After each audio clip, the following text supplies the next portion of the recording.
All right, Todd, thanks. We'll start with this. We're seeing more and more people without housing in towns and cities all across our state. Talk a lot about this, obviously. Yeah, Bangor is one community where it's been an ongoing issue that only seems to be getting worse. News Center Maine's Sam Olson joins us with details of some new plans to find some solutions in that city. Hi, Sam.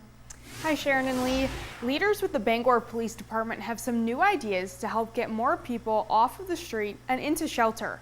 And those ideas are really needed. Bangor PD's public information officer says right now there are at least 170 people without a home in various parts of the city.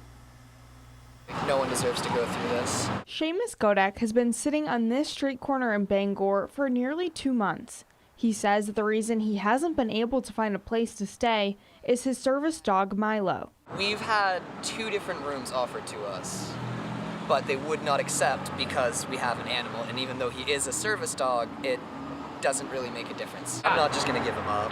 While many shelters don't allow pets, the Bangor Police Department sees a handful of people like Seamus with animals that are the difference between sleeping in a tent or with a roof over their head. Something's going to have to change. Bangor PD's Jason McCambly says one of their new ideas could help board animals if they are vaccinated. One of the things we've looked at is perhaps partnering with some of the places, like the businesses that will do shot clinics and things like that. He says he's hoping this could provide relief to people to know their animals will be okay. If we can just set their mind at ease that you've got to go into the shelter for a little bit, the dog's can be cared for. When you get out, the dog's out. Animals are far from the only reason people don't seek shelter.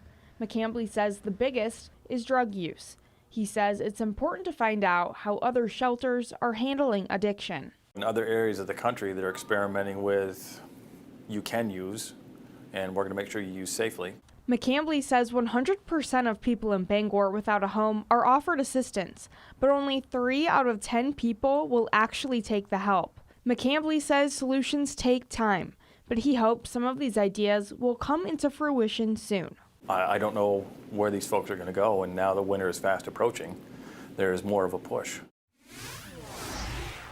McCambly says the problem is with engaging people to help them get the shelter and services they need.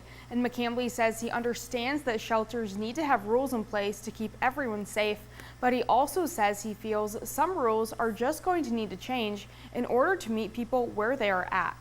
Sam Olson, News Center, Maine.